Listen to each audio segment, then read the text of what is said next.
Today, I'm going to talk about President Trump's international economic impact that will be felt globally. To start, I'll talk a little bit about President-elect Donald Trump.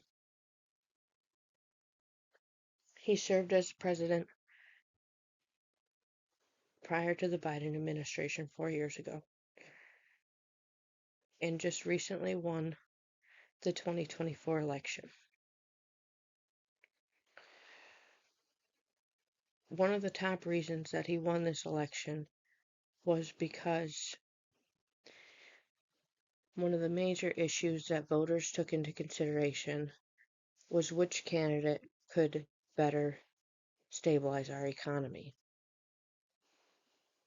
With that being said, 54% believe that President Trump could handle our economy better than his opponent, Vice President Kamala Harris.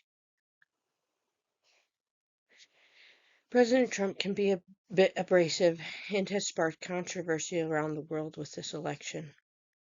Despite these demeanors, his values won him the election.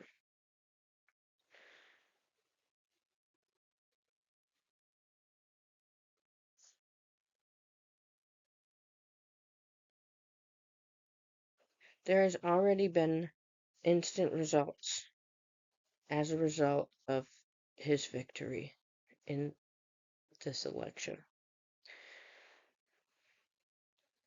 The stock market began to climb the next day for the first time in quite a while. During the following slides, I'm going to narrow down his international economic impact to the two main categories that he campaigned for.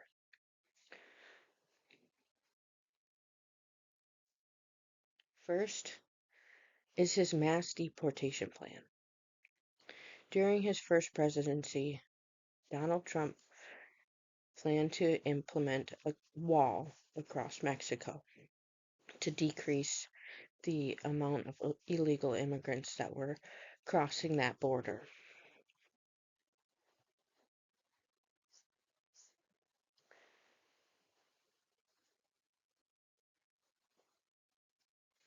During this presidency, he plans to deport mass amounts of illegal immigrants, goals being in the millions. This is a major concern around the cost of this type. There's major concern around the cost of this type of mass deportation. And though it will be expensive, they're estimating $986 million.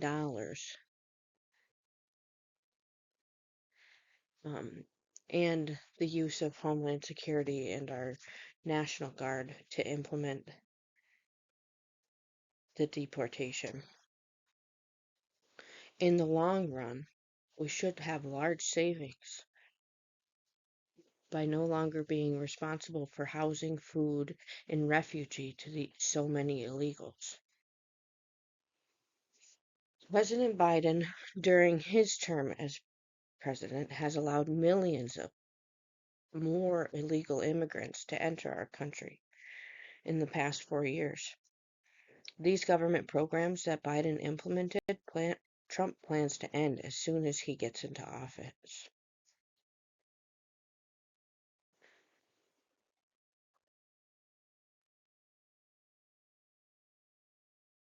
The second main category I want to talk about is Trump's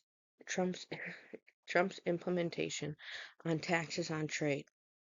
During his first term, he instated tariffs on all imported goods, which he plans to do again during his next term, or to renew most of them. Between 10 to 20% tariffs is the amount that he did last time as well. This will drive down the market for imported goods and force the United States to once again manufacture goods in our country instead of outsourcing. Although this did not execute like he had planned in his first term, the United States began outsourcing to different countries wherever they could find cheapest.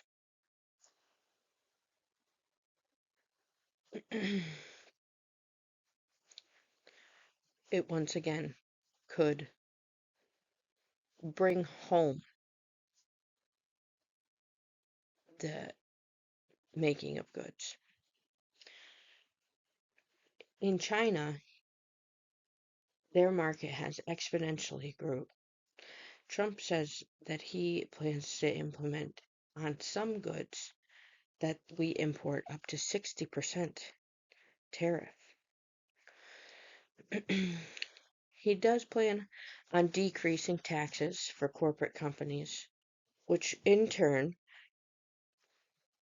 will make buying locally more affordable and keep companies in the United States that have been outsourced, as well as cutting taxes completely on overtime and tipped income. That could increase the annual household income exponentially. Now, to analyze this, there will obviously be a significant global impact due to the drive of cost and reduction of the United States as a consumer. This could have a large effect on the economic system nationally. There's different opinions on whether this will help the United States with our own economy or hurt it. But during Trump's presidency in his first term, prior to the onset of COVID pandemic, using these tariffs, he had stabilized our economy. And after the onset of the pandemic, our economy had to go into survival mode. This was out of anybody's hands. On an intrastate level, we should see a positive and negatives to Trump's mass deportation as well as tax.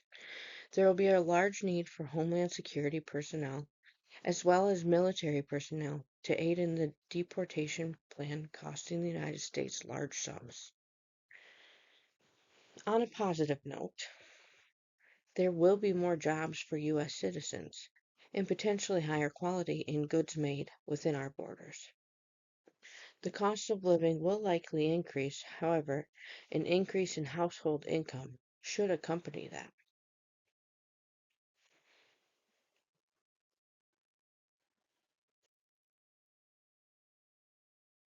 One thing's for certain, and that's President Donald Trump is no stranger to conflict.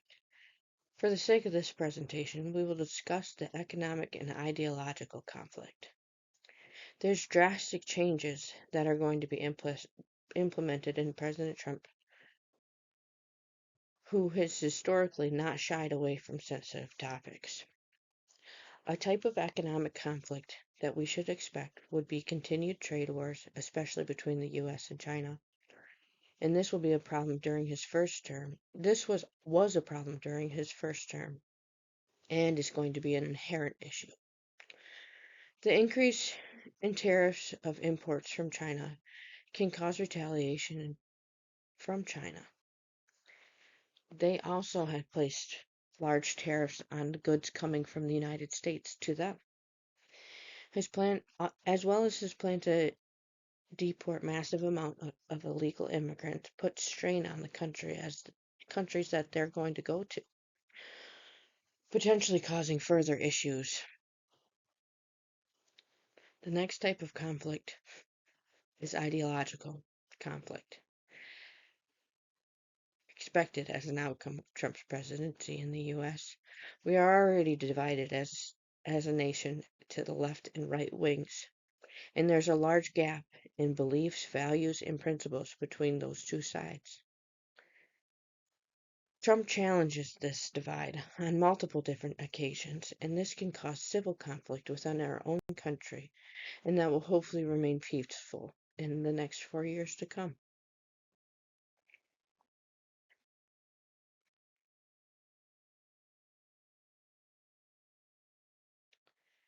Lastly, international trade.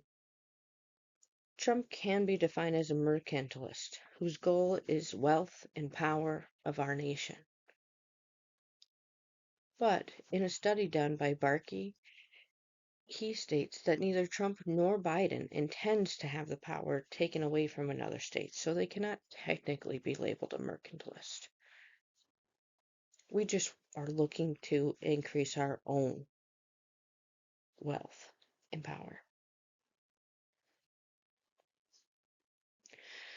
This promised tariff on all foreign goods will be detrimental to smaller economies within the global south. Globalization can come with backlash, potentially striking conflict as we create an increase in competition. What President Trump is trying to do is promote wealth and self reliance on our own soil, but not to take away from others.